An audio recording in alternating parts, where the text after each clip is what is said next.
Hi friends, இப்போ நம்ம சரக்கடி காசை பார்க்க போகிற சரக்கடி காசையில் வந்துட்டு நம்ம ரோகிணி ரொம்ப யோசிக்கிறாங்க.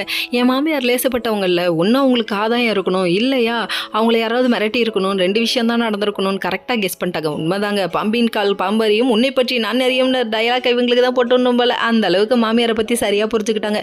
இதெல்லாம் ஒரு பக்கம் இருக்க, அந்த டைம் யோசிச்சுட்டே இருக்கும்போது சிட்டி ஃபோன் பண்ணுறான். ஃபோன் பண்ணி பிளாக்மெயில் பண்ணி மிரட்டுறான். ஐயோ, நான் ஏதோ பண்ணேன், அடுத்தவங்களுக்கு பண்ண போய் எனக்கு வினையாக வந்து முடிஞ்சிச்சுன்னு நினைக்கிறாங்க. இதுக்கு தான் அடுத்தவங்களுக்கு குழி தோன்றன்ற பேரில் சொந்த செலவில் சூனியம் வச்சுக்கூடாதுங்கிறது. இதெல்லாம் தேவையா? அடுத்தவங்க லைஃப்பை பார்க்குறத விட்டு உன் லைஃப்பை நீ உண்மையாக வாழப்பாரு, கடவுள் ஏதோ ஒரு விதத்தில் ஹெல்ப் பண்ணுவார் அப்படிங்கிற மாதிரி ஆச்சு. சரி விடுங்க, இந்த பொண்ணுக்கு டயலாக்காக அடித்து நம்மளை போர் அடிக்க வச்சுருவாங்க போல. சரி, இதெல்லாம் ஒரு பக்கம் இருக்குது. இன்னொரு பக்கம் வந்துட்டு விஜயாவை கன்வின்ஸ் பண்ணணும்னு சொல்லிட்டு மொத்த குடும்பமும் சொல்லிட்டு கிளம்பி வராங்க. ஐயோ, நீங்கள் 10 நிமிஷம் விட்டுருந்தா அந்த அம்மாவே கிளம்பி வீட்டுக்கு போயிருக்கீங்க, ஏன் அந்த வேலையை பார்க்குறீங்க அப்படிங்கிற மாதிரி ஆச்சு. அதுக்கப்புறம் விஜயா இதான் சான்ஸ்னு சொல்லிட்டு படிக்கட்டில் பேக்கை போட்டு வந்து கெத்தா அப்படியே வந்து உட்கார. அதுக்கப்புறம் வந்துட்டு இவங்க இந்த மல்லிகைப்பூ குடும்பம்லாம் என்கிட்ட வரக்கூடாதுன்னு சொல்லிட்டு இன்சல்ட் பண்ணுறாங்க. அதுக்கப்புறம் நான் இவங்க மருமகனாக வந்திருக்கேன், உங்கள் பிள்ளையாக வரலன்னு சொல்ல. அதுக்கப்புறம் மொத்த குடும்பம் மன்னிப்பு கேட்க.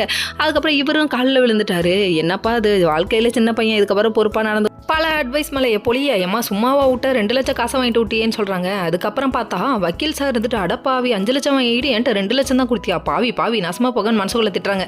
பார்க்கறது எருமை வேலை, இதில் என்ன ஒரு பெருமை அப்படிங்கிற மாதிரி ஆயிடுச்சு.